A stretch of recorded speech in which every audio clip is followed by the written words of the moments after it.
When the world gets weird and the bills get thick, you call on Clint and you feature Dick. One talks numbers, the other talks slick. Two dads, one mic, yeah, this could stick. Clint's crunching figures straight to the point. Dick's just here to laugh in the joint. It's the Clinterific Show, featuring Dick. Dick's quick with a joke, Clint's got the math. Together they'll balance your checkbook and your laugh. They'll talk finance, fun, and fatherly fails, with liquidity dreams and 401k tales. So grab your coffee, join us a ticket, the Clinterific Show, featuring Dick. Hang on. Let me get in the marching mood. Auf der Heide ein kleines... And welcome back. Oh, man. Welcome. It's a good thing I don't know German. Me too. And how. Yeah. So, welcome back, everybody, to the Clinterific Hey. Show, featuring Dick. This is episode Dick in German. 24, I think. I think we're on number 24. Did you not post 23 yet? I have not posted 23 yet. I'm my gosh. I'm way behind where I wanted to be. We've just been we went on vacation, and that was a horrible decision, because every time I go on vacation, the world falls apart. And then I get punished for a month and a half after I get back from vacation, having to make up for the 1 week that I was gone. So you're not instilling a lot of confidence in me, because I start my vacation next week and I'm gone for a week. Sounds like you're going to have a really rough week when you get back. You might want to polish the old hind quarters.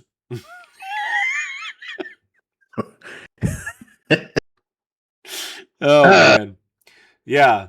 So, yeah, we've got a great episode this week. We got some really cool things. Yes, we do. We've got some fun things to talk about. So we're gonna talk about the new phenomenon that has occurred with the world's first ever trillionaire. Oh. And some of the things that our fearless capitalistic leader is leading the forefront on, and what he can possibly do with these comically large amounts of net worth that he has now. And then Speaking of other things that are comically large. Then we're going to talk about some interesting changes in culture that have happened over the last 30 years that I find fascinating. And then we'll take our deep dive with Dick. We'll go deep.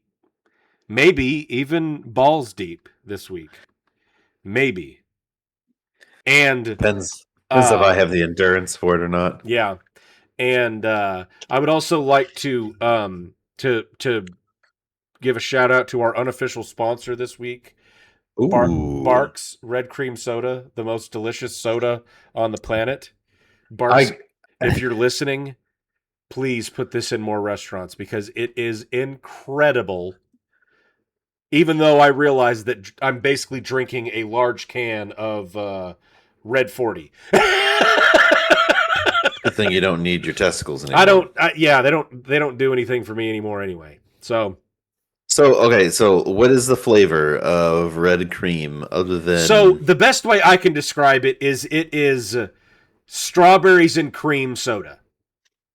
That sounds disgusting. I promise you. Well, I guess it's probably a matter of preference. If you like strawberries and cream, then you'll probably love this. But I guess it would depend on if you don't like strawberries and cream, then it's probably not your cup of Joe, But you like Starbucks and energy drinks, so your vote on flavor is dog shit.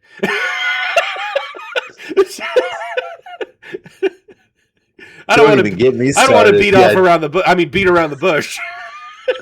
Speaking of beating off in the bushes, Clint, should we talk about that one time?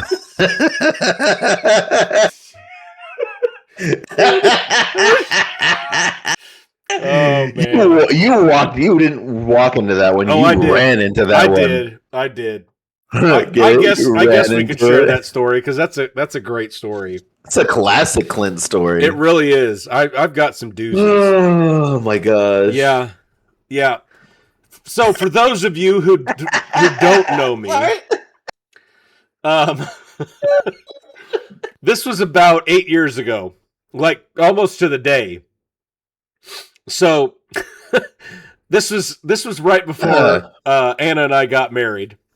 I was trying to get in shape for the wedding, and my preferred methodology of exercise is walking and or running. I used to like running. I used to go running and run like 4 or 5 miles every day. I've always enjoyed just the calm and quiet of getting away from anything. I'm not one of those people who can get on a treadmill and run 10 miles. I hate running on treadmills. I feel like I've not gone anywhere, no matter how tired I get. I want to get out and on get on a road and run somewhere and feel like I've gotten somewhere.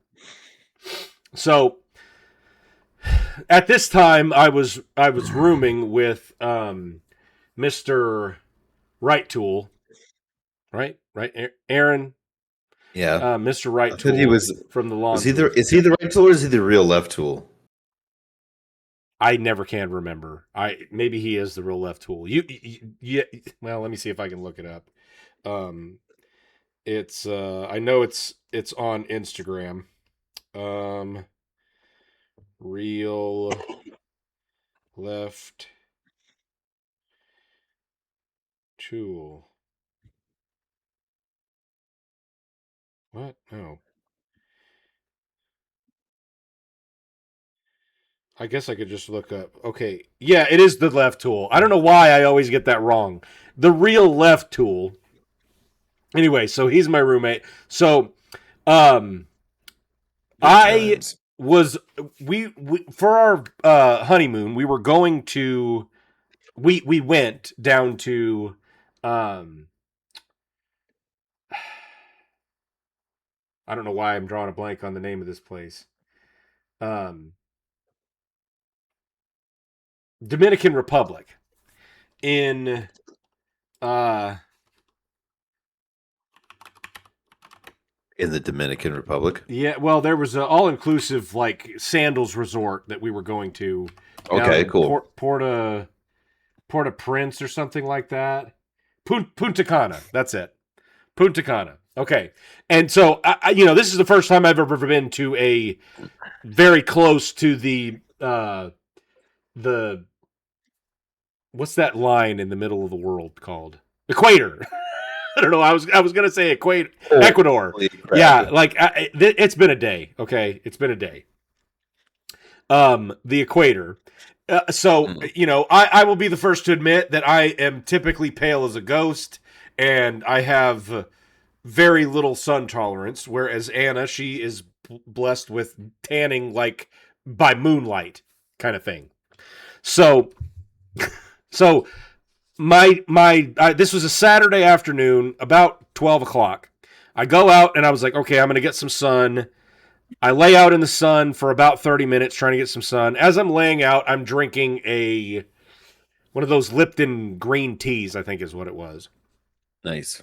Drank the whole thing, because it was pretty warm. I mean, it was in the beginning of June, so it was starting to get pretty hot outside. It was probably in the low 90s. In Arkansas, it's hotter than Satan's balls after a while, especially with the stupid levels of humidity that we have down here. So yeah. Anyway, I'm laying out. I'm like, okay, well, I'm not going to burn myself, so I go inside and I was like, well, I decided that I was going to go for a run because I was supposed to go do something for lunch, and that ended up falling through. I think Anna had to go do something, whatever it was, and so I had no longer had any plans for lunch. So I was like, well, I'm going to go for a run.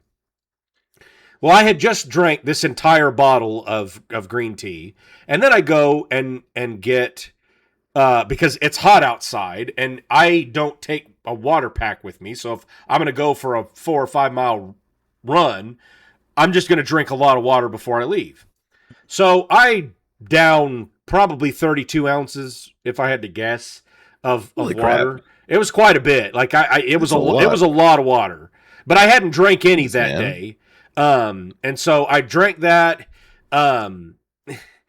It may have been less than that, maybe like 24 ounces, but still, it was a good amount of water.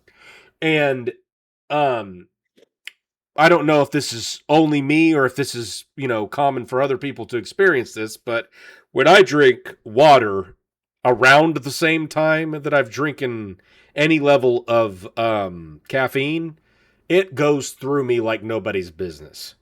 I mean, like within 10 minutes, I will have to pee 15 times. It's ludicrous. So as I'm running, typically while I'm running, if I start having to pee, if I keep running, I start sweating enough to where it, the urge to have to stop and pee typically will go away. Mm-hmm. This was not one of those times. And so I had been running for about 10 minutes at this point, maybe 15 minutes. And the place that I was running, there was a long road that connects to a biking trail. And the biking trail is, it's basically off-road trail running kind of thing. And I've ran this trail many times before this. So, this was not a new trail for me in any capacity. Well, when I got to the area where you get onto the trail, I noticed that there was 3 trucks that had parked there, which there's a lot of people that bring their trucks up there and park while they're riding their bike. So they're riding their bike on the trail. Well, the trail is about 5 miles long if you take the whole thing.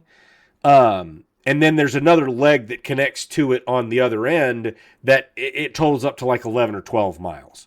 But throughout the whole segment inside of this, it's a smaller woods area that surrounds the university in this town. The trail winds back and forth next to each other. So you'll go down and then you'll go over like 10 feet and you'll hook around and then you'll come back, basically the same trail. So there's not a lot of blind spots on this trail. Well, obviously I've got to urinate pretty bad at this point, and I'm running and running and running and running faster, trying to get to a place where I know I can see far enough ahead of me that I can stop and not be, taking off, and urinating in front of strangers, obviously. So, and I'm desperate at this point, and I mean, this is a very wooded area. It's not like I'm just in the middle of town. Like there's trees all around me and all that stuff. So I'm almost at a dead sprint at this point, and I come up over this hill and kind of come around a corner. So there's a big, huge cliff behind me that I know that anybody on a bike would have to slow down enough that I could hear them coming.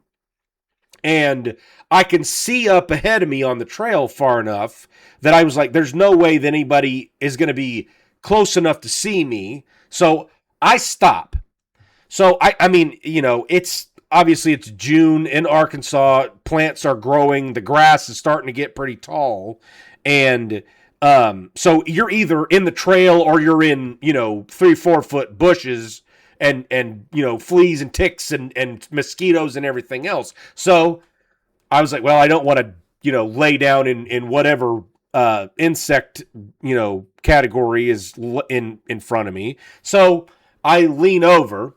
Well, I'm sure everybody has heard that whole thing where you don't lock your knees for, if you're in a wedding where you're standing there for a long time. The reason they tell you not to do that is because it shuts off circulation from the lower part of your body and causes you to pass out, which is what happens to me.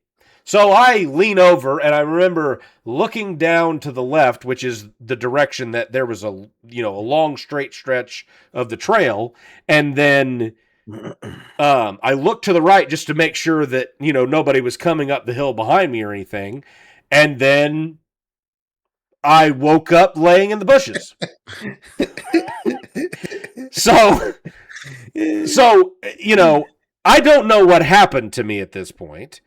I mean, I'm literally just laying in the side on the side of the trail. I don't know how long I've been passed out. I didn't have a watch. I didn't take my phone. I didn't like taking my phone with me whenever I would do jogs like that. I did have one of those little step counters that was kind of keeping time. I don't really know exactly what time, but I have a feeling that I was there for less than maybe a minute. You know, it may have been longer than that, but my best estimate is that I was there for about a minute. Well, I am just, covered in dirt, and I'm like, what is happening?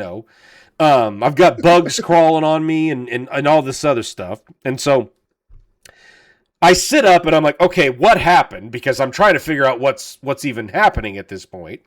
I sit up and I'm like, okay, well, did I hit my head? Because, it's a trail and there's cliffs and rocks and everything else around. I was like, did I hit my head on something? Or, why don't I remember what happened? And I just remember feeling off, but I was like, well, I feel okay. And so I was like, well, let me just walk for a little bit and make sure that, everything's okay. Because, I felt my head and I felt I was laying face down. So, if anything would have been hurt, it would have been on the front of me that I could have seen. And, and so, nothing's wrong. I'm not bleeding or anything like that. I scraped my leg a little bit when I fell, on my left shin. So I was, it was like, kind of like one of those, like it's starting to look like it'll bleed, but there was no actual blood that came out of it or anything like that. And so I was like, well, I seem to be fine. So I start walking. I walk for about 5 minutes and I just can't shake this feeling that something's off, but I don't know what it is. So I walk for about 5 minutes, still have this feeling. I was like, well, maybe if I start running, my blood will start circulating, because I had kind of assessed at this point that I passed out. And that's the only thing I really know at this point. And I start running, and I realize after about a minute of running why I had felt so awkwardly weird, like something was wrong. So when I was running, when I stopped to relieve myself, I leaned over and I'm, any man knows this. You're using, running shorts, jogging shorts, basketball shorts with the elastic waistband.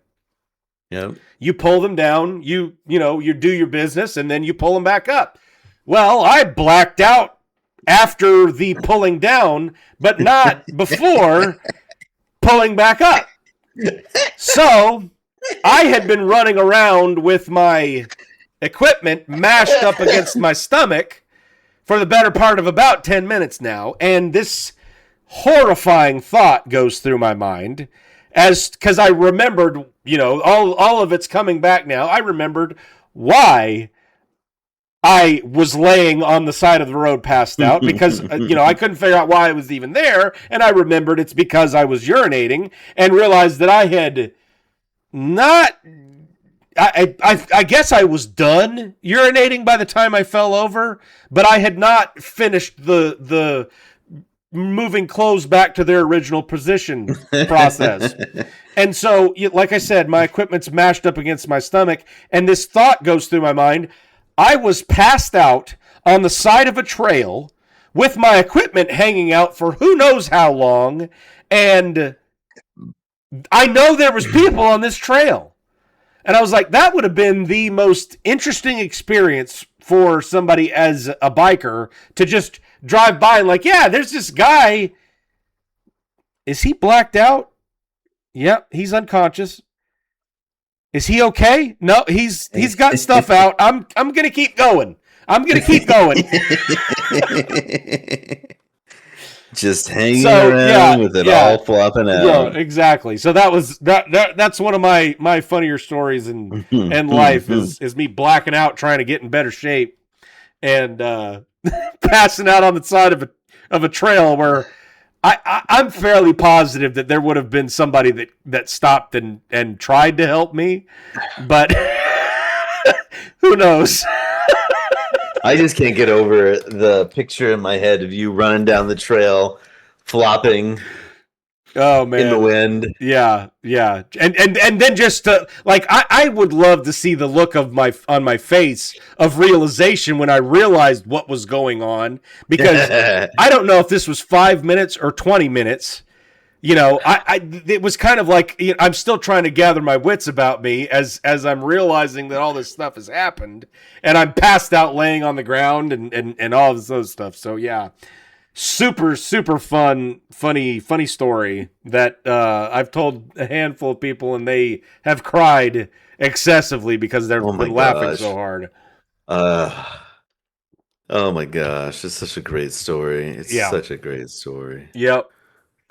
So anyway, now that we've gotten that segue out of the way, we're going to dive into the top 5 things that Elon Musk can do now that he's the world's first trillionaire, and things that are unique to him with having such an enormously monstrous net worth. Now, all of this is going to be completely prefaced by the fact that I completely understand that him having $1 trillion in net worth does not mean he has $1 trillion in cash that he can do with whatever he wants.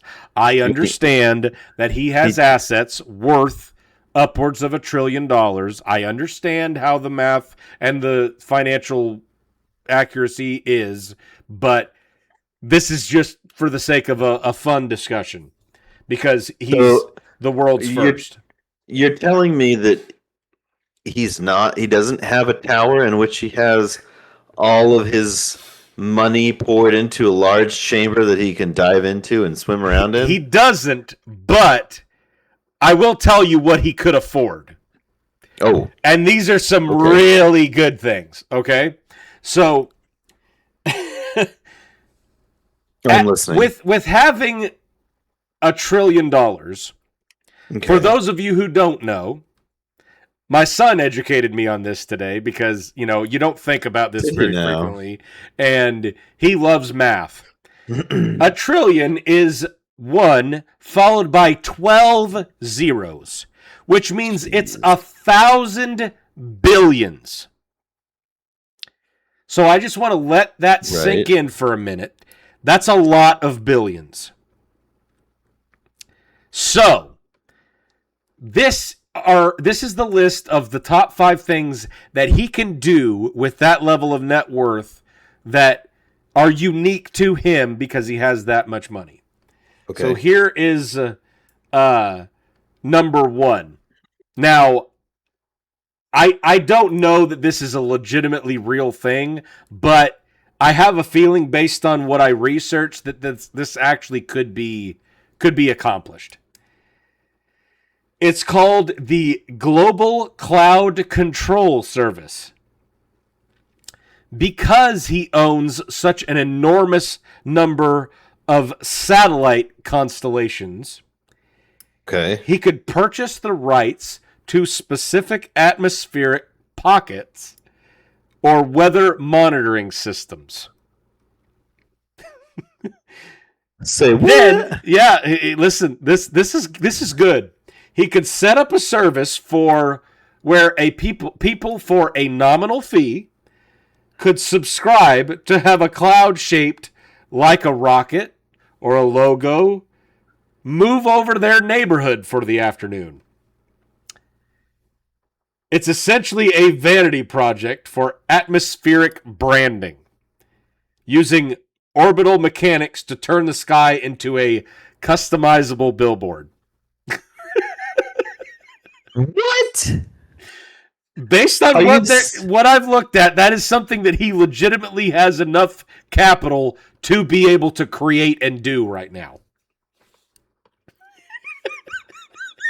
Are you telling me I'm going to have to watch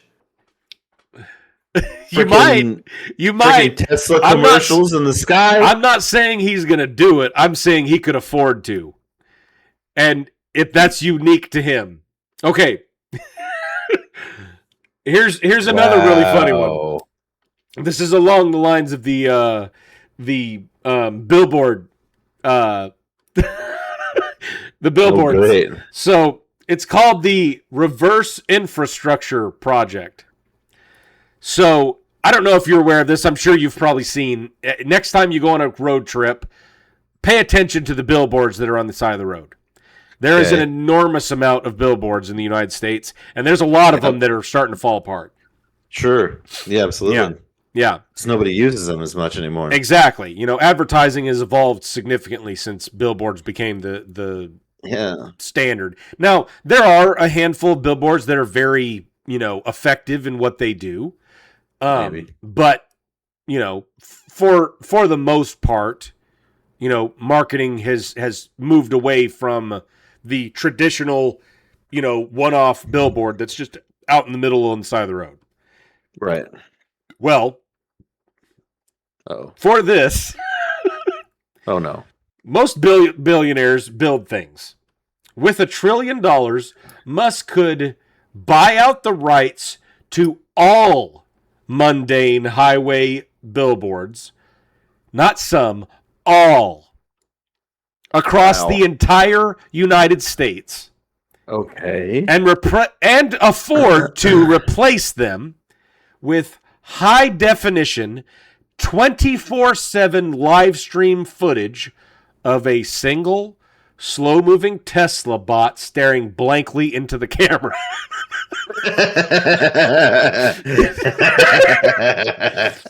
Serving as a commercial purpose, but it would not serve only as a commercial purpose, but it would also be from the sheer absurdity of the great billboard stare across the entire American highway system. Oh my goodness. It would be the world's most expensive and confusing art installation. Oh man. Okay, this is what I think you'll be able to appreciate. This is called the Own Your Own Private Country for a Day. Hey. So there's quite a few small nations in the world that have GDPs, and for those of you who don't know, GDP is global gross domestic product. Gross domestic, not global. Man, I'm thinking gross domestic product, which is essentially the economic output in financial dollars that the entire country has. And some small nations have their GDPs in the low billions, which means that all of the money for the country is in the low billions, meaning Musk could literally purchase the annual GDP of several small nations simultaneously and still have enormous amounts of money left over. He could negotiate a day of the trillionaire where temporarily renting the entire government, judiciary, and infrastructure of a country for 24 hours. Solely to rename all of their capital cities to variations of X, Mars, or Doge. Oh, yeah. Or to mandate that every citizen must spend the day wearing a flight suit. And still have the world's most comical pile of money left over. Oh my gosh. So, this is what I think. I actually would think this is actually kind of a good idea, even though it is kind of comical. Yeah, that's an amazing idea. Okay. I didn't even know that that's like a thing that you could potentially do. I never thought of that. Well, these are intended to be kind of outlandish things that you could do with that much money. But when you have enough money to cover the GDP of an entire country. Right.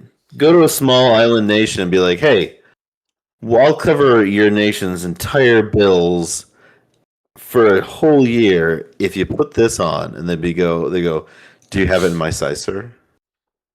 It doesn't matter. I'll wear whatever it is. Yeah. Wow. Didn't even think of that. Now that's a life goal. Yeah, no, it is ridiculous. There was a graphic that I saw on TikTok that was showing how much money he has, and it is ludicrous. How much net worth he has. Yes, it is ludicrous.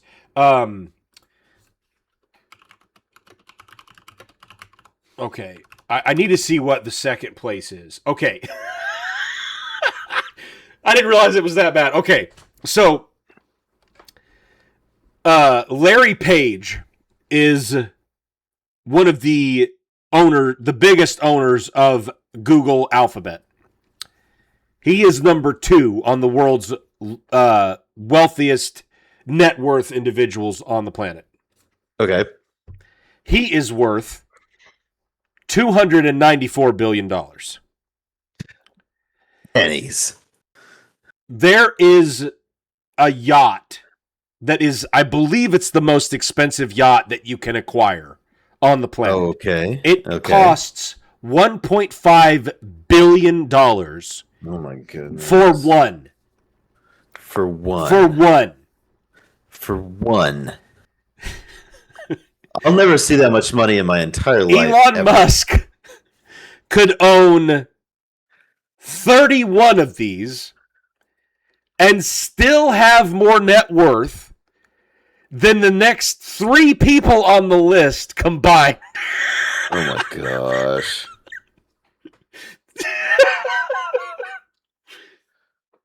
Oh my gosh. Yeah. Oh man. It was no. Not 31.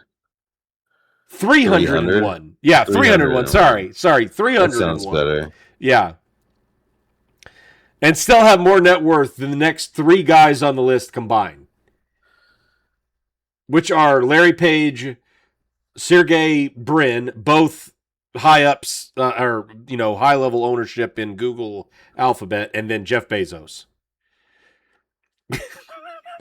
Come on, Jeff, you can do it. I just could not believe the sheer gravity of how much money he has as far as net worth is concerned. Somebody said that if he was able, like, obviously this is he's got so much net worth that if he liquidated his net worth, the entire U.S. economy could collapse. That's the level What happens when he inevitably, because even though he is now a trillionaire, what happens when the dude goes tits up?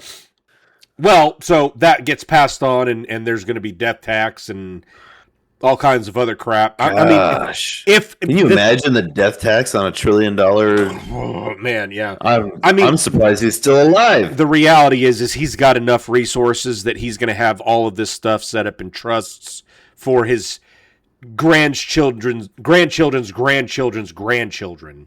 You know, I mean, somebody was talking about that it's crazy to think about, but if let's say he liquidated all of this stuff and he put the approximately 1.2, which is hilarious to say, 1.2, 0.2, meaning 0.2 is $200 billion in the bank, and he started spending money. He could spend $1 billion a day for 3 years straight and still have money. The interest he could get at from a what do you call those stupid things a CD. The interest rate he could get on a CD with that much money would be more money in 2 years than the next nearest, well, probably about 4 years, than the next nearest guy's net worth.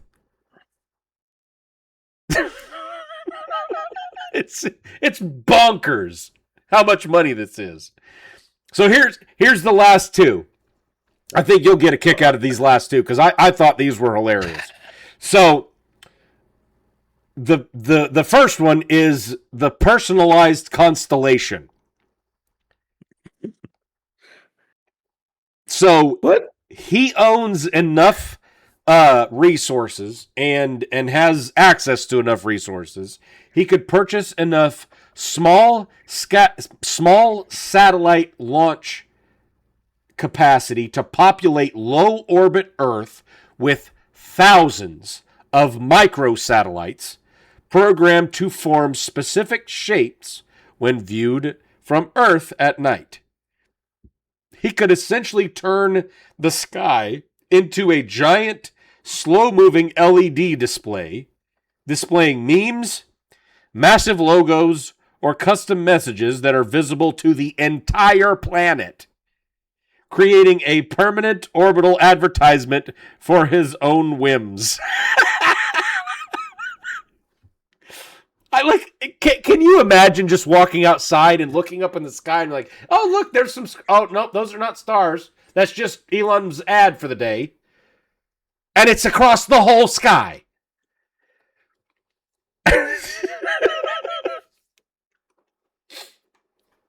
Yeah. And here is the final one. And this one's my favorite. The real life simulation theme park. So I'm sorry, what? Yeah. Have you ever seen The Truman Show? Yes, I have. Okay. So you know the premise that, everybody that lives there is an actor on the show and he's largely encapsulated in this big fake city that doesn't really exist other than the fact that it's showing him growing up. So was it good morning? If I don't see you, yes. Good afternoon and good night. Yes, the Jim Carrey Truman Show. Yep, exactly. Mm-hmm. He could buy a massive uninhabited island or large chunk of remote desert, fund construction of a hyper-realistic, one-to-one scale replica of a fictional or historical city. He wouldn't just have to build the buildings. He could build the buildings and hire thousands of actors to work there and live 24/7, operating in a Truman-style simulation, tasked with maintaining a specific era or aesthetic. You want to go back to 18th century living? Come check out Elon Musk World. And you can find out what it's like to live there for 3 weeks. Man, I'd put an application in. Listen, I think that if he did that and made 90s land, he could have some permanent residence. Because I'd go right now. Hell yeah. I mean, I would work as one of the actors. I would pretend to be in the 90s for the rest of my life. Sure. Wouldn't be that hard. Yeah. I mean, Pizza Hut? Yeah, dude. Can you imagine going to a 90s Pizza Hut? Or a 90s Taco Bell? I remember. It's like, oh yeah, you want tacos? Here's 47 tacos for $10. Good times.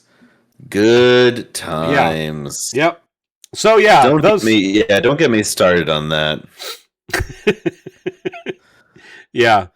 Yep. Oh, that is beyond ridiculous. Clint. Oh man, it is. It really is. I don't think people can really wrap their head around how much insanity is for that net worth.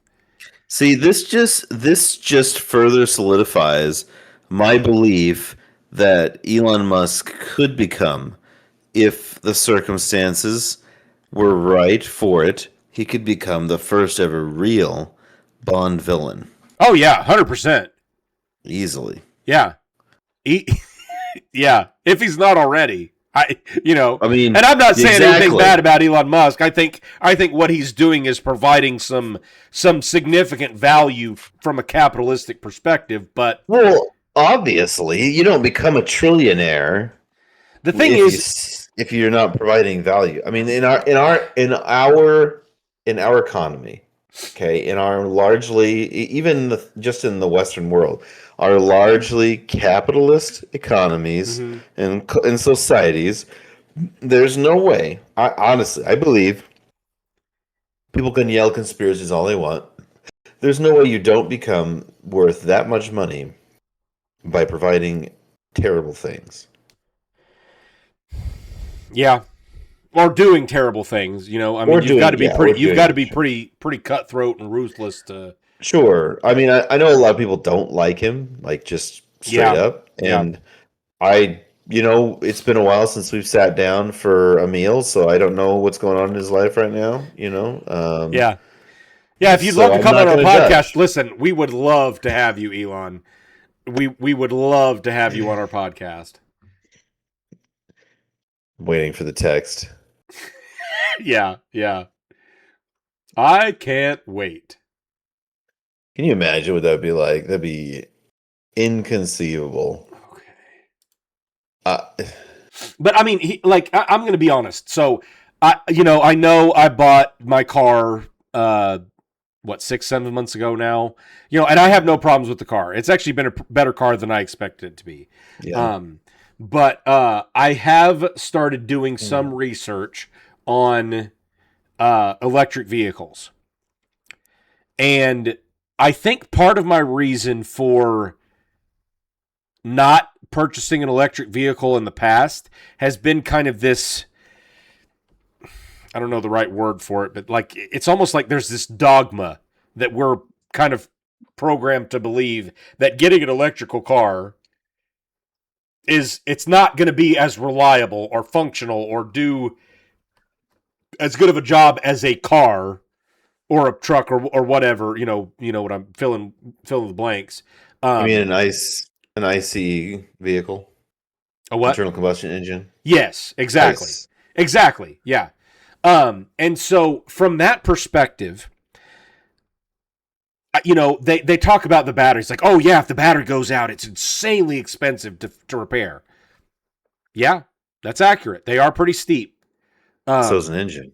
But yeah, exactly. If you get an engine replaced right now, I guarantee you're going to pay $8,000 minimum. And that's if you can find somebody that knows what they're doing to actually put in the new engine, Yeah.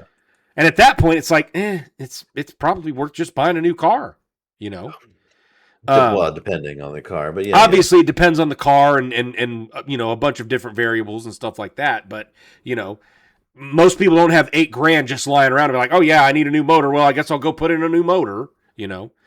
And having the tools and equipment and things like that to be able to put in a motor is even more frequently not happening than it was in the past. Because, it used to be like that was kind of the thing that you did as a, a young man growing up. You're like, oh yeah, I'm going to rebuild, if I want a car, I'm going to build the car with my dad. That's kind of a, I'm going to build my motorcycle with my dad. This was a project vehicle that we worked on and put a lot of time and sweat and blood and everything else into to have something nice that I can drive around when, and there was a level of confidence that came with that you knew how to work on the vehicle. Yeah. If something goes wrong with it, it doesn't matter because I know how to fix it because I built it or, made a large portion of it, put together the motor and made it run, and it didn't run when we got it kind of thing. But, this belief that these, electric cars are not, as good as ICE motors and things like that, all that, because they've only been around for 10 years, I guess, give or take. I mean, they've been around longer than that. It's just hitting mainstream. Yeah. Hitting mainstream is probably more so what I'm talking about. Because, Tesla is kind of the first one in the arena of a real electric vehicle that both has the capacity to go for pretty extended amounts of time, has enough features in it that you would want, and a system that's set up to support it from, the charging stations and stuff like that. Because obviously there's more than just, oh yeah, well, it's an electric car. Well, yeah, you have to be able to charge it. Well, what happens if you don't have somewhere to charge it? What happens if you go on a road trip? I live in Arkansas. Mm-hmm. What if I go down to Florida with my car? I can't just plug it into somebody's building, Yep. It's not that simple. So you got to come up with infrastructure to support, an electric vehicle like that. But these vehicles are very well made vehicles and have significant warranties on a lot of them. I mean, Tesla, I believe it comes with a standard 7-year, 100,000-mile warranty on the battery. And it goes it goes with the car. So if you buy a used Tesla, you still have a warranty on it. As long as there's a handful of like fine print things that have to be done by the previous owner, but as long as those were done, you have a warranty that passes on to you. So you go buy a Tesla with 50,000 miles on it, and it, you get another 50,000 miles on it that's still under warranty. And the maintenance is going to be significantly less than it would be on a internal combustion engine because you don't have oil, so you don't have to do oil changes. You may go through tires a little bit faster because they're heavier, and stuff like that. But there's definitely some advantages to using these electric vehicles, and they're not just garbage because they're not gas, or gas or diesel. Yeah, I mean, it definitely is a much better product than it used to be. Yeah, and there's a lot more of the market share now going into electric vehicles, which means that we're getting better products because there's more research and development into it, right. et cetera, et cetera, et cetera. And I have this problem with the ICE too. But it is definitely a huge thing for the electric car market. My biggest problem, and you know what I need? I need a tinfoil hat that I can put on. Yes. Whenever I go into like conspiracy, it's not really conspiracy though, but it's not really. It's not really conspiracy. It's actual facts. Oh man, yeah. So many of these newer cars are heavily electronic. My biggest problem with them is that you as the owner don't really own it anymore. Because there's so many things that like you have to subscribe to features and exactly. You got to subscribe. It's like I bought this thing. It's like what video games became. Yes, when you don't buy a full game anymore. Yeah, exactly. And it's like I want to get in my car and know that whether I push the button for the electric engine or turn a key for the internal combustion engine, that it will go and it will do what I frickin' tell it to until I tell it to stop. And you are no longer guaranteed that anymore. Yeah, and I love to bring up. I love to bring up the example of how down in Florida, I don't remember the exact specifics, but it was during like a hurricane, during a hurricane evacuation where Tesla unlocked extra range on all of the Teslas in the evacuation. Yeah, and people were like, "What? Yeah, really?" So I think it's like a feature that's built into the car, but you got to pay for it. I think that one in particular is more like we don't want you draining your batteries past this point because it's probably not good for them. Yeah, it could cause the whole system to crash because there has to be a certain level of battery, and it has like a automatic shutoff that keeps everything in standby mode for a certain length of time or something like that. Yeah, right. But I think the other it's like a battery in your computer. Also, because PCs have a battery in them that CMOS doesn't typically go bad, but if you leave it in there and leave it unplugged long enough, it will go dead, and then you could lose everything in your computer. I think the other thing was too, they removed some of the throttling they had on the acceleration or being able to go so you could go faster. And it's like, so I gotta pay a subscription now to actually get the most out of my vehicle. Yep. You know what? If I want to get the most out of my vehicle, you know what I do? I put my foot all the way down. Yeah, it's accurate. Yep. Well, so I'm not excited about that when it comes to these new cars. And like I said, that applies to the internal combustion engine as well as it does to the electric, because they're putting a lot. I mean, everything has these massive freaking iPads in the dash anymore. And these computers run through everything. Exactly. And you have to do everything through it. Like, there is a reason why people didn't buy TVs with built-in DVD players. Because when the DVD player went bad, you had to throw the whole freaking thing out. Yep. You know? So... Well, and this is one of those things. Miss me with that. Yeah, no, I get it. And we were talking about this in our last episode when we were talking about microtransactions and stuff like that. And one of the biggest things that's fascinating to me is, as infuriating as that is, and like, I'm going to use GM as an example. I believe this was 2025. They made $2.7 billion off of subscriptions in their vehicles. So stupid. So why do we do it? People, stop paying for this stuff. I was mind blown when I found out that there had been $2.7 billion not even paid for the vehicles. It was access to features that were already in the vehicle. You know, it's crazy to me. Like, I legitimately believe that there could be develop a black market, secondary market, whatever you want to call it, for people to just go in and put something on your car that unlocks all of these features that are built into it, and you just have bootlegged your car. Dude, that's a whole nother issue you got to think about too. Now is like, people with the ability to gain access to electronics past securities. Think about what they could do with your vehicle. Oh, 100%. Think about with full self-driving and someone with the know-how to hack into into a vehicle and hijack it. They could use them as basically as remote battering rams and bombs. Yeah. Yeah, which is insane.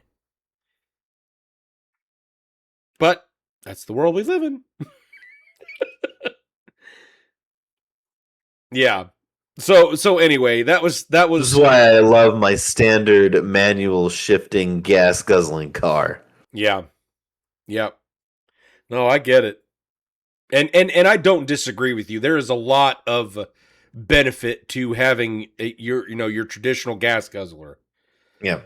And even more so, like the functionality of a diesel engine is even better from a practicality standpoint than it is for a gasoline engine, because you can modify a diesel engine fairly easily and turn it into runoff of basically cooking oil. Yeah. Well, get a Hummer, like not like the H2 or H whatever they're on like now. A real Hummer, yeah, like a real Humvee, yeah, from the 90s. Because those will run off of almost literally anything that just combusts. Oh yeah, which is what they were designed. That's what they were designed to do. Yep. Yeah, I found this video on TikTok the other day, and it was actually kind of comical. It's this guy who does experiments on different vehicles just to see what they'll do. He took a Nissan Sentra or something like that, like a 2014 Nissan Sentra. It had been run into the ground. I mean, this thing he has a junkyard full of these vehicles that he does these experiments on. He drains all of the oil out of the engine, and he fills it up with maple syrup to see how long. And it was hilarious because he turns it on. He's like, this actually sounds like it's running like it would with normal engine oil in it. And he said, it also smells incredible.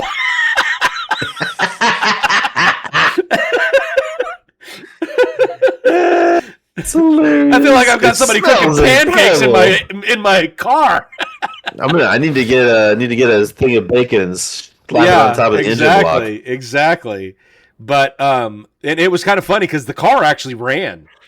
But I do believe the issues started happening whenever it shut off and started cooling down.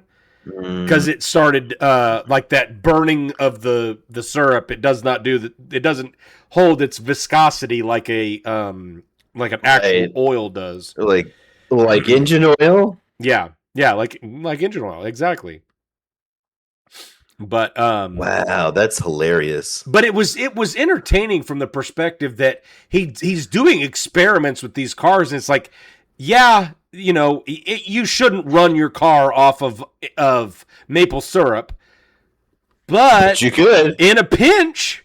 Like, hey, you know, it's the apocalypse, and I have nothing to put in my car motor to get it going, and I have no oil in it. Okay, well, let's put some maple syrup in there.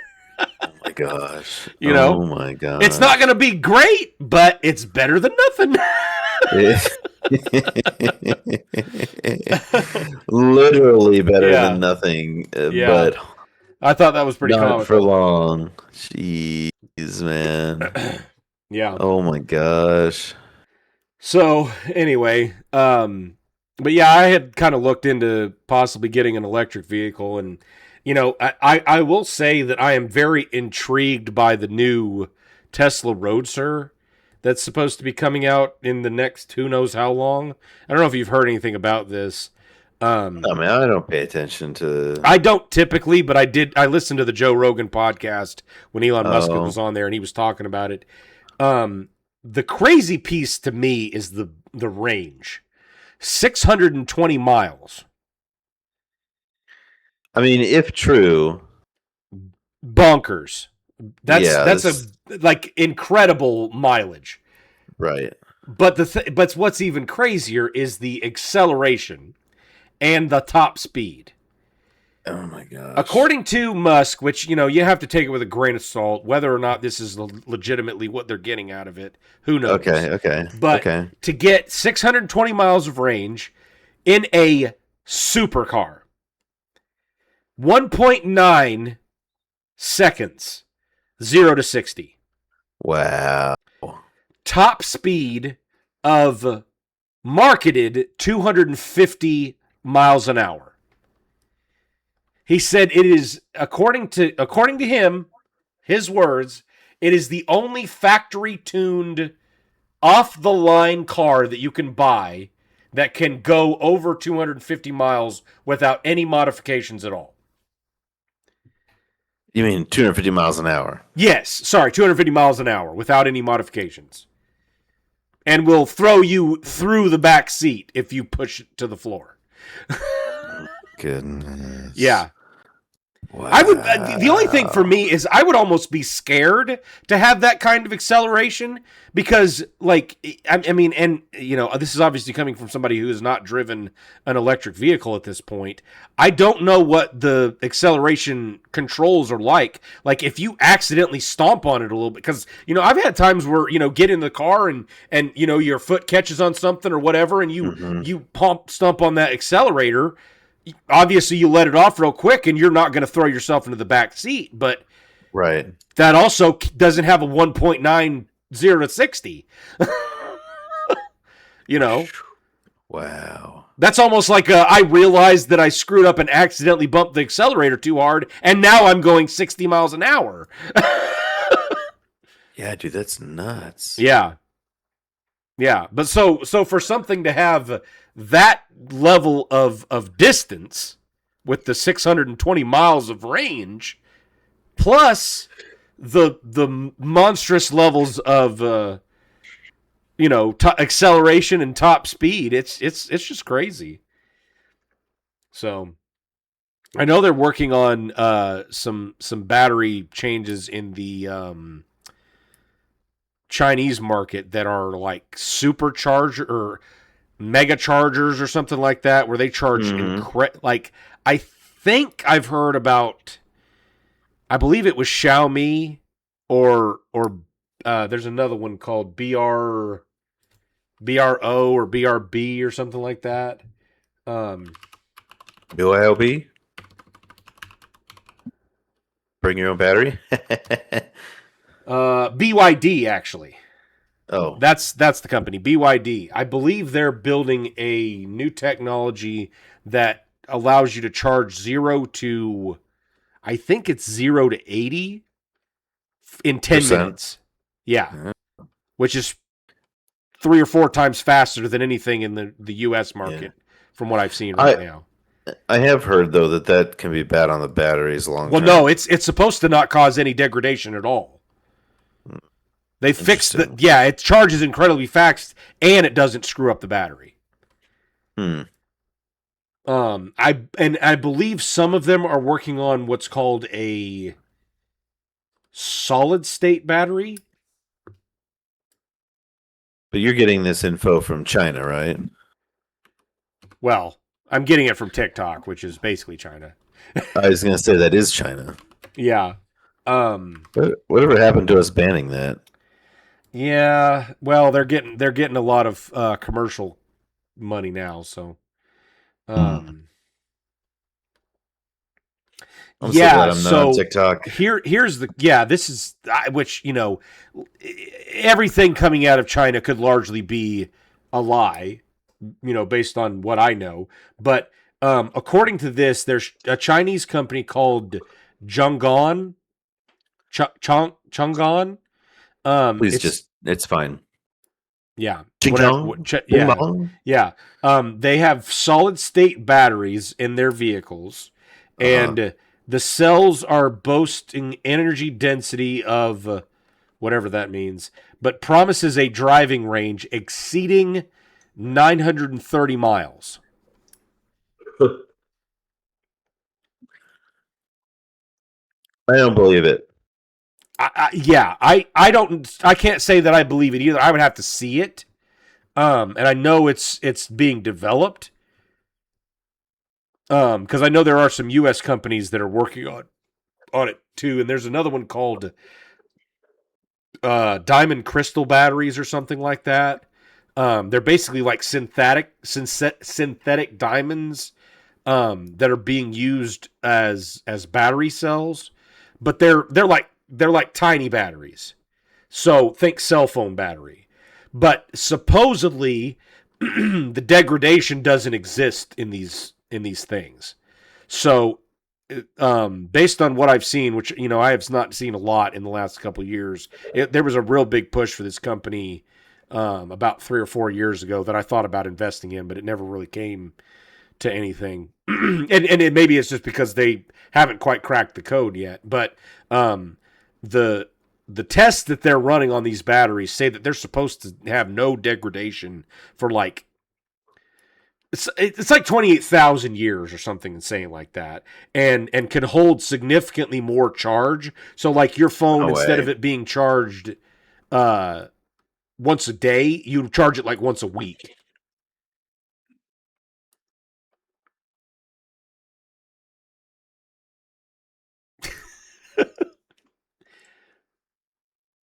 I mean, listen, this is not from a Chinese company. It is a US based company that's doing this. But what I do know is that lithium ion phosphate batteries, which is what we largely use in most things, is lithium batteries. They are horrible for degradation, horrible for it. So it's not that ludicrous that they're trying to come up with anything that's better than that. But I am not a scientist But why would they? Why would they what? Come up with something better when they can, because if your phone never dies, then they can't sell you a new one. I think the problem is not necessarily that they don't want to keep selling you the lithium ion batteries, but I don't think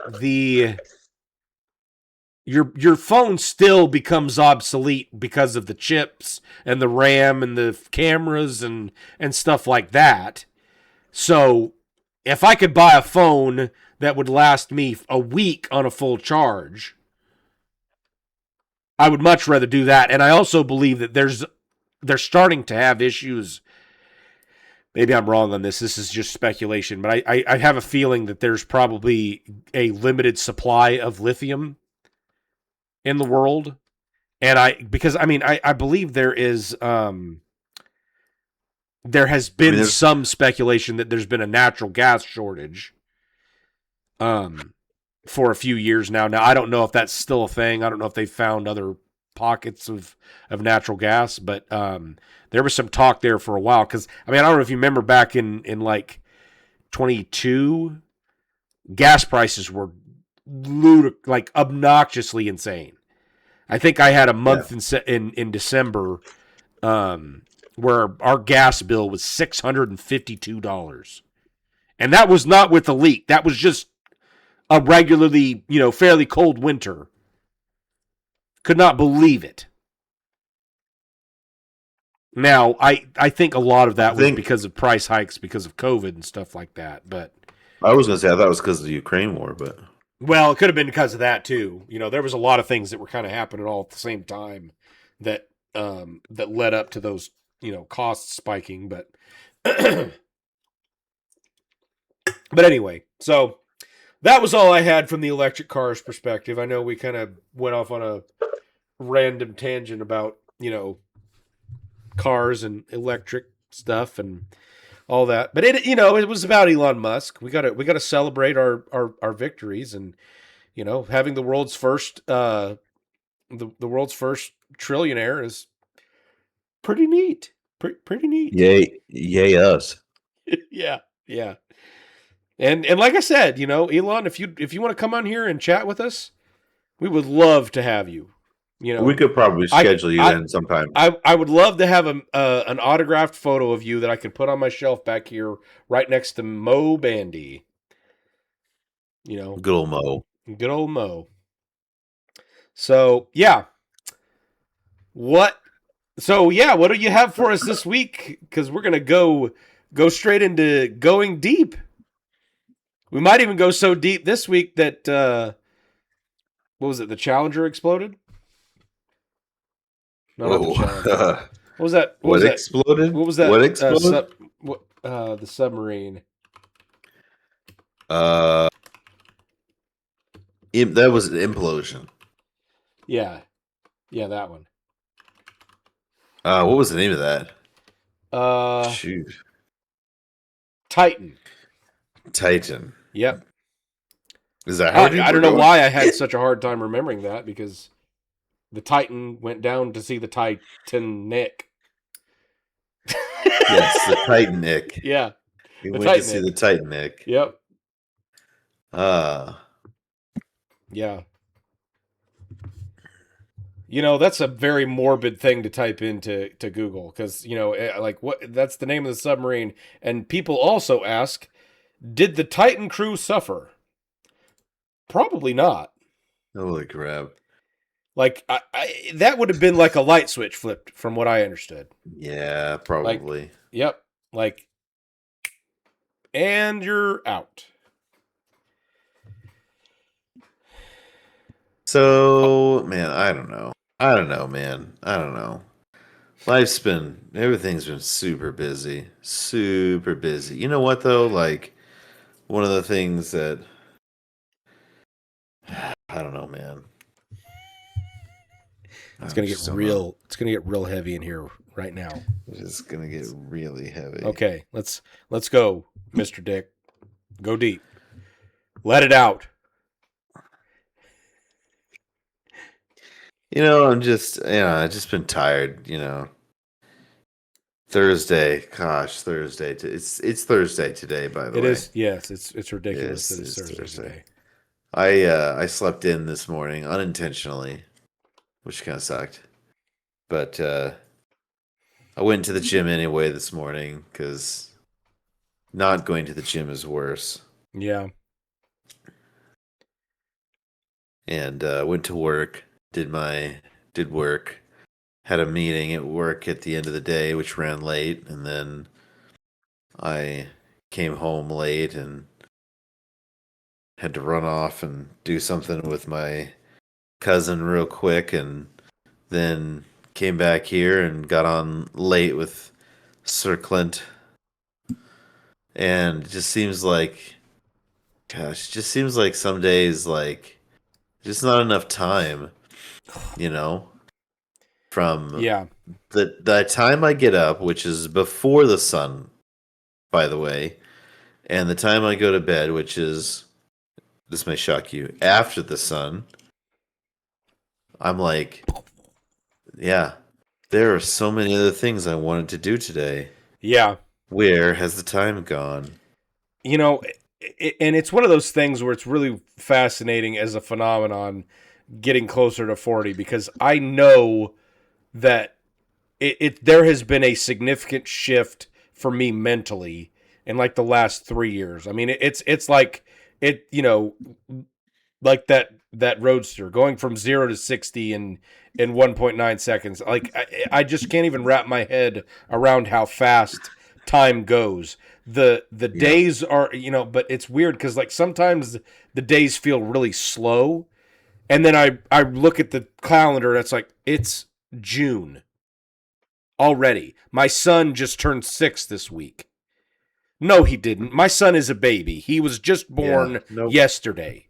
You know, there's no way he was born 6 years ago. No, he's 6 years old, and it's crazy how fast that ramp up happens, because it's like nothing, you know. Yeah, I don't know, man. I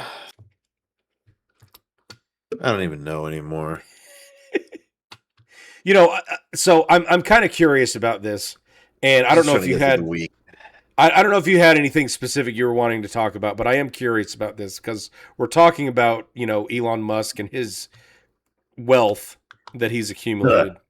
So you know, let's play a hypothetical game here. If you had $1.2 trillion in net worth, and it did not matter what you did for work, but you had to pick something, you know, you want to be a productive member of society, a good example for your family, all that stuff, you know, keep that into consideration. You can do literally any job that you want to do, but you got to pick a job. What would you pick? Because I've been thinking about that a lot, especially since starting my own business, and I'm kind of curious because, you know, I know we talked about this in the past that you worked as a dean, which is not the dean in the traditional sense that most colleges have, where, you know, you're the head of academics. It's more of like the more like a surrogate parent. Yes, that's, you know, it keeps track of all the kids that live inside of a boarding school dorm, predominantly at high schools, boarding high schools, and, you know, potentially colleges. But yeah, so I know that was kind of your career path, and that's the trajectory that you went. And you majored in it was physical education, right? Yes, it was. Yeah. Yes. Yeah. So you have your degree in physical education, and then you have a master's in school mental health. Yeah. Okay. And so, you know, taking those two things into consideration, and now, you know, working in the career that you're in, because you're in I'm in customer support IT. through I'm IT, in correct? I'm in IT now. Yeah. So Pretty crazy. Taking that into consideration, I realize that that's a significant shift in you know, theme for your career, you know. Sure. Right. So like I said, if you had, you know, any job that you like, okay, I want to do this, and I can either go work for somebody else doing that or start my own business doing that, whatever the case may be, what would you do? Man, I don't know. Whatever it is that I would do, it probably wouldn't have a lot of responsibility. But I would still like to be around people. Okay. Probably. I have to admit, like, you know, lately I've really had a desire, an ache for being outside, for being like in the wild, which I miss being able to do. Listen, there's a huge demand to fill the void that the Outdoor Boys created, but you'd have to move up to like northern Alaska and be okay just kind of trekking out into the wilderness and avoiding polar bears and wolves and elk. Dude, dude, Luke, if you're watching this, I know you're not. If you're watching this, Luke Nichols, we miss you. Yeah, he really Come join did us have on our some podcast. yes, yeah. We would love to have you as a guest too. Yeah, that'd be awesome. Yeah. No, he really does. Amazing. He has great content, and it's it's legitimate, wholesome. I'm just getting out there and doing something that I love doing, and I'm sharing it with the world. And there's something real about that. Yeah. Then that's like the thing is, like, though, I know, like, for him, like, one of the reasons he, things got hard was, just keeping up with the real or imagined, the expectation of producing. Yeah. And when he became so incredibly popular, I mean, if you look at the views on his videos, they're in the tens of millions. Mm-hmm. Like, a lot of them. That is unheard of. Yep. And considering that he doesn't do any sponsorships, he doesn't really do collaborations. It's just it's so ridiculous. Man. It's a weird time in the history of the world. I was talking about that with some friends at lunch today. We were talking about SB Mowing. I don't know if you've ever seen him. You probably have and didn't realize it. But what he does is his name is Spencer something. He has a mowing business that he works, throughout the week, and he goes. I think it's typically like one or 2 days a week. He stops and goes and finds the most overgrown yard that he can find in a neighborhood. Yeah, I've probably seen one. And he'll clean up the property, and he just goes up and he's like, I'm going to do this for free. You just have to agree to let me record the cleanup process and show before and after videos. He is making money hand over fist. Oh yeah, doing that. I guarantee you, he is making more money from the stuff that he is posting online than he is from his actual mowing career. Yeah, absolutely. Which is that's awesome and crazy at the same time.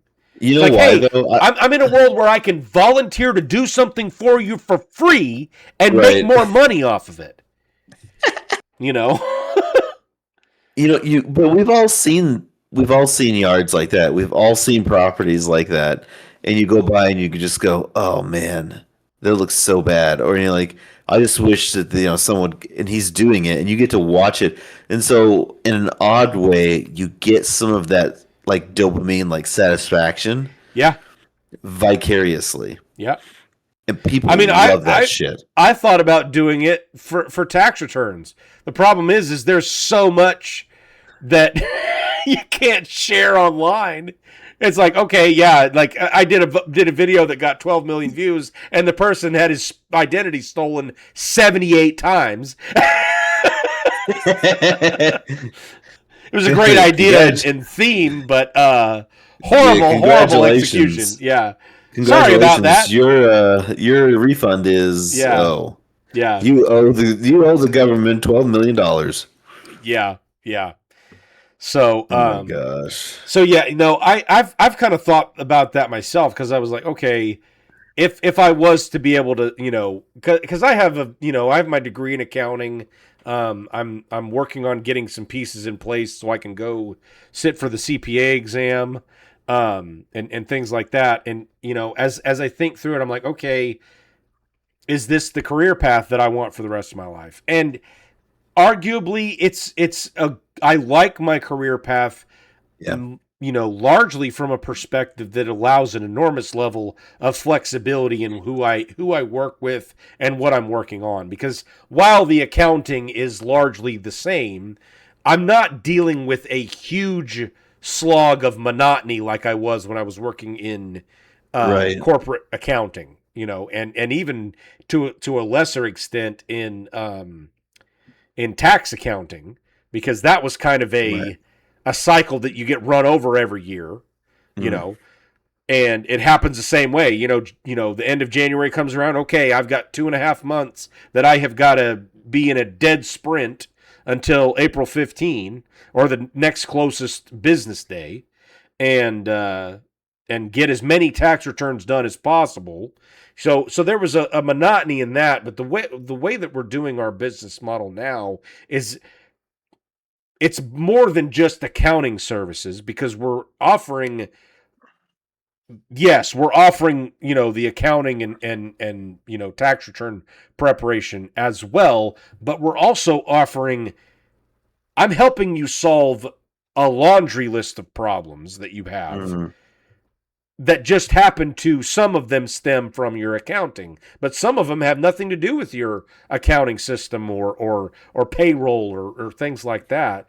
And so it keeps you from getting like, oh, I'm just bored out of my mind because I've been doing the same thing for the last 3 years. I have not done the same thing at all for the last 3 years. And that, that variety makes it significantly more fulfilling for me, because I know that the clients that I work with are probably not 100% of them, but the vast majority of them are happy with the work that I've done and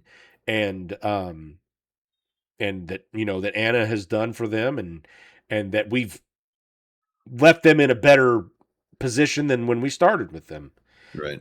I'll tell you one thing. I definitely think that my experience switching careers has taught me is that you don't have to be stuck in doing one thing. Like, some people think that, at least I used to think, and I think a lot of our generation maybe thought, because we watched the generations before us get a job out of college or high school and work that job until they retired. Yeah.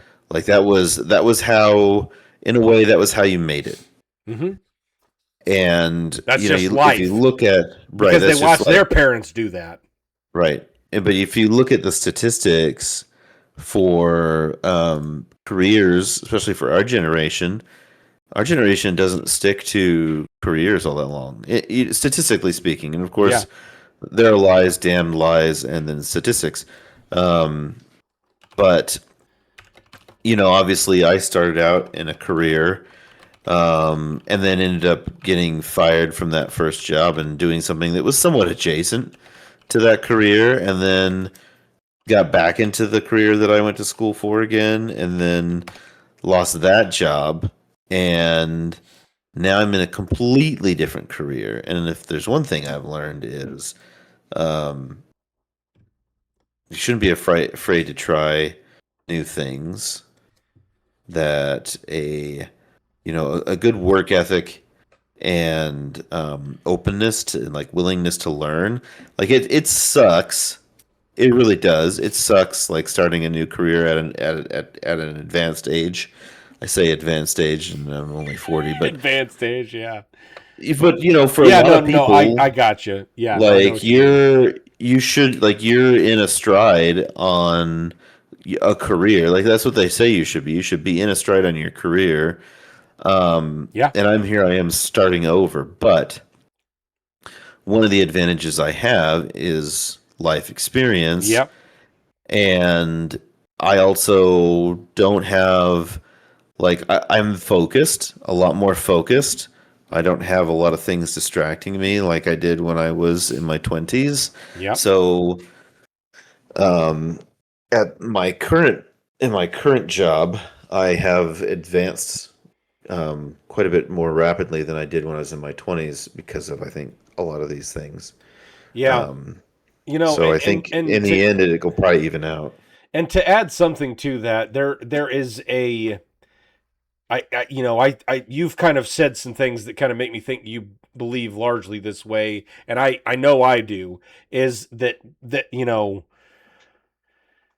we believe that we had some level of security, and at some point, for you, obviously, when you got let go from your previous job, and then for me, when I decided that the security that I was getting wasn't worth having, that security is not all that it's cracked up to be, and along those lines. So I looked up the average range that boomers versus Gen Xers versus millennials stay at a job, or historically have stayed at a job. This is kind of fascinating. So baby boomers are 8 to 10 years plus.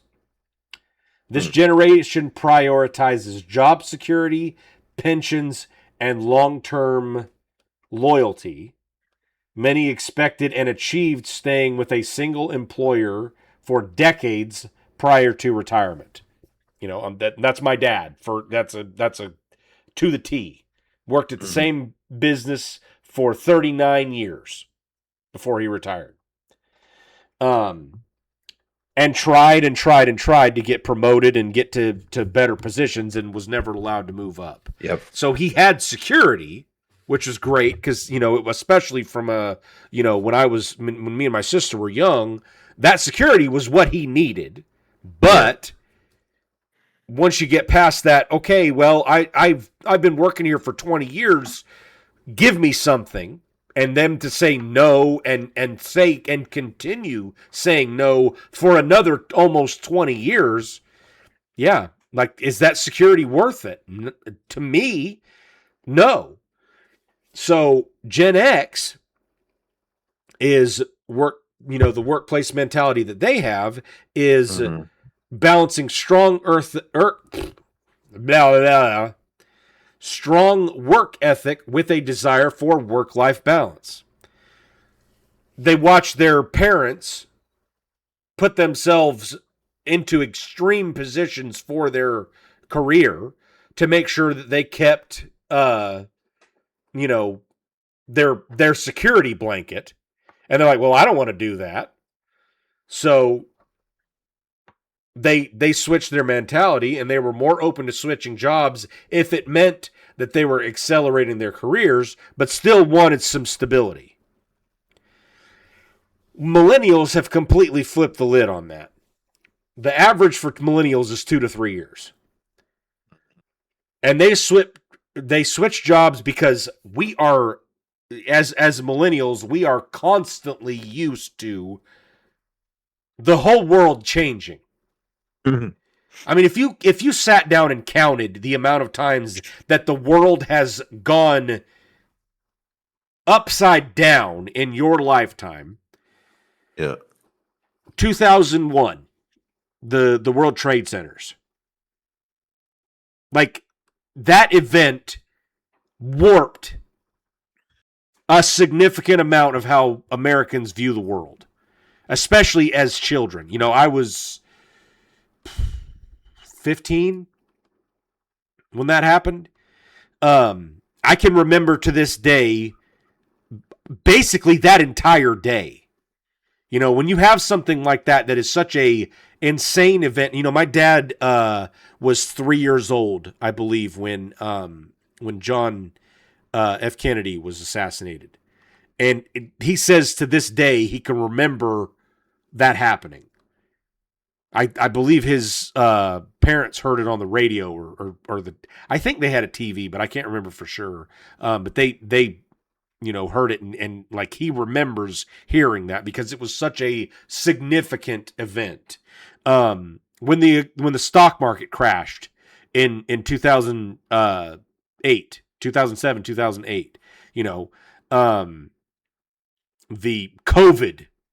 You know, we as millennials, we have had no real level of security in anything. So we have just not believed that there is anything that you could classify as security when it comes to this stuff.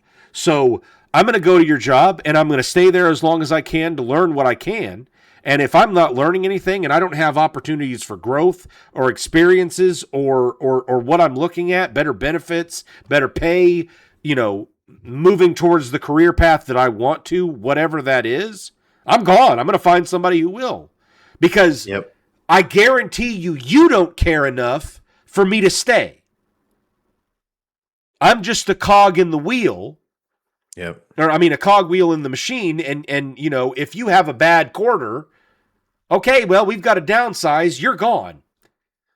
So why should I give you the dedication of spending, 10 years plus at your company, pouring my blood, sweat, and tears into you, when you're, if you have a rough day, I'm gone. And you're completely okay with that. And so, yeah, like it's just kind of an interesting perspective, because I don't think, for me personally, that I view the world from a career path as there's any level of security working for a big mega corporation or working as somebody who's self-employed.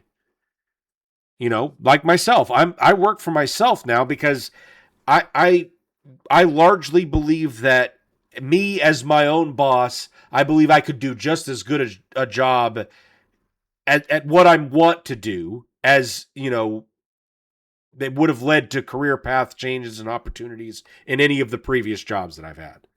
So that's a large reason why I started the business that I did, and why, why I do what I do. And I would argue that, if you're looking for career opportunities, try something new. You're obviously not in the same field that you were when you graduated, and probably not even anywhere close to the career path that you wanted to be in. But I would, based on conversations that we've had, I think it sounds to me like you're getting a better level of fulfillment from this job. I mean, in some ways, I do feel like there's better opportunity for me, and I also, like, I had a little bit of crisis of identity after I lost my last job, and was like, what am I?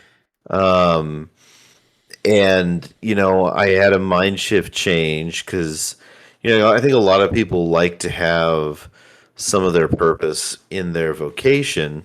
Yeah. And I'm not downing that at all, but what happens when you can no longer do that job? Yeah. What happens when, someone takes your ability to do that job away? And that was the point I was at. And so, I had to take that long look at myself and go, is this who I really am, or who I want to be? Yeah. Or can I remake myself? And to an extent, I had to remake myself. I mean, not like completely, obviously, because like my personality is still the same, but like, what was I going to be about? Some of that purpose that I wanted to have, though, I just had to refocus into different areas. So I still have some of that purpose. It's just, it's just different now. And I decided I was okay with doing a job that I didn't like. I don't have to. I really hate this, like, oh, if you love your job, you never work a day in your life. That's bullshit. Oh yeah, no, 100%. The biggest. No matter how much you love your job, pile. you still will work. Yeah. And you're gonna have days that just suck. Right. And I watched a few videos from this YouTuber called the Self-Made Millennial, I think it was. A friend of mine had recommended recommended her to me. And she started talking about like just like this, do a boring job. And I was like, interesting. And the idea is that, the job isn't your life, it isn't your purpose. You have life and a purpose outside of your job. Your job is just there to support that. Yeah. And fortunately for me, like, I work at a great company with great people, and I don't mind having some crossover into my life, but I don't need it. Yeah. And it is not all consuming to my life. Right. So I have a lot better work-life balance now. And you know what? Things are going well at the job. There definitely are some challenges, but that's good. Like, being challenged at work and growing my skills and ability is important. Yeah. So, I think it's a good place for me right now, but I'm also not married to the job or this company. And if life takes another turn and something else comes along, even if it's another small step back, okay, Yeah. we'll attack it. I'm not afraid of that anymore. And that's one of the things that's fascinating as a phenomenon when you go through something like that, where you are in a career path that you come up against a hard stop and have to course correct, because it's like you were saying, you have to do a huge evaluation of who am I as a person outside of this job, because this job was kind of what my thing was, and that's not my thing anymore. Right. And so to be able to stop and say, okay, my previous job was how I got my fulfillment in life. And now I'm going to go to a job that I don't get any fulfillment from, or, I don't get that level of fulfillment from, or, I get a different kind of, they actually appreciate me. I love that. I'm at a job where they appreciate me, and I never got appreciated before. So you find some value in that. And so changing the mind shift, or the mindset of focusing on, well, I'm getting this and I didn't get that before, but what I have to do now is find something else that fulfills me. So I'm going to go elsewhere to get that level of fulfillment. Not letting that, completely stop you in your tracks and feel like the world has completely ended. I think is something that, as a adult and as a man, as a father, is something that, to be perfectly blunt, is a very valuable skill that once you learn it, it's there and it's great to have.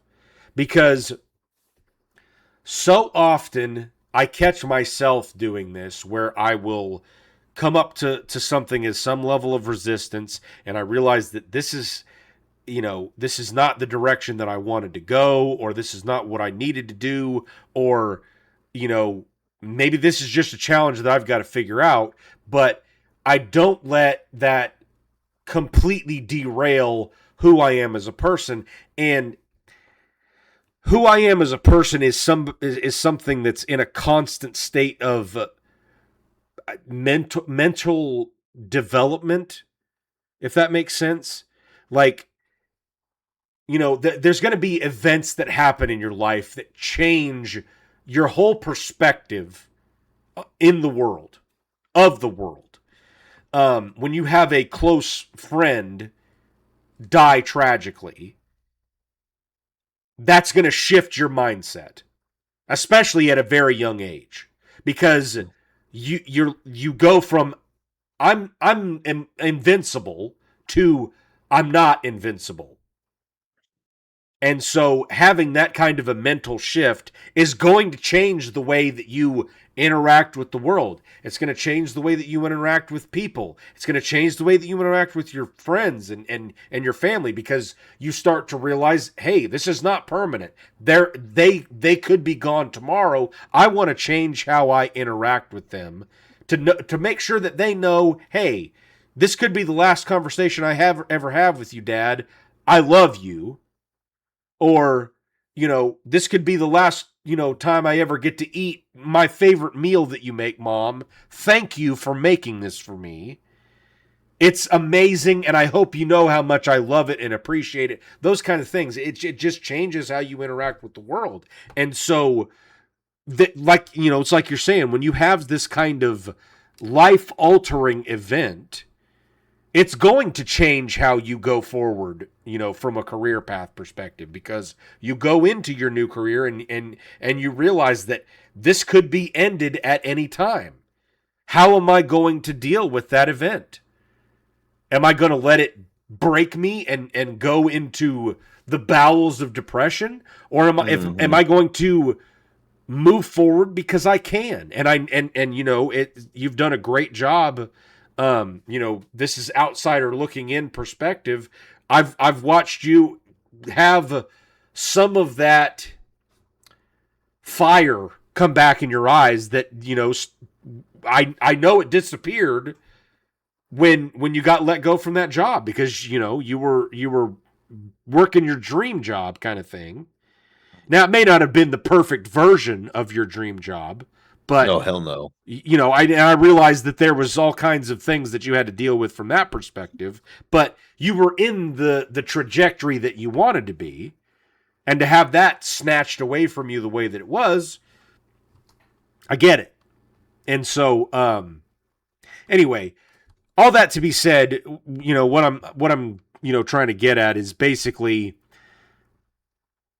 there's going to be events that happen in all of our lives that are going to change things.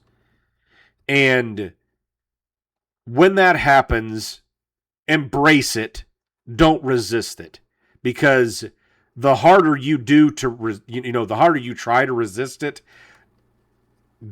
based on my limited experience in this life, the worse it's going to be for you. And embracing it means that you can move forward faster. So, for whatever that's worth. Tips of the day. Just the tip. Just the tip. I need to start doing those again. Yeah.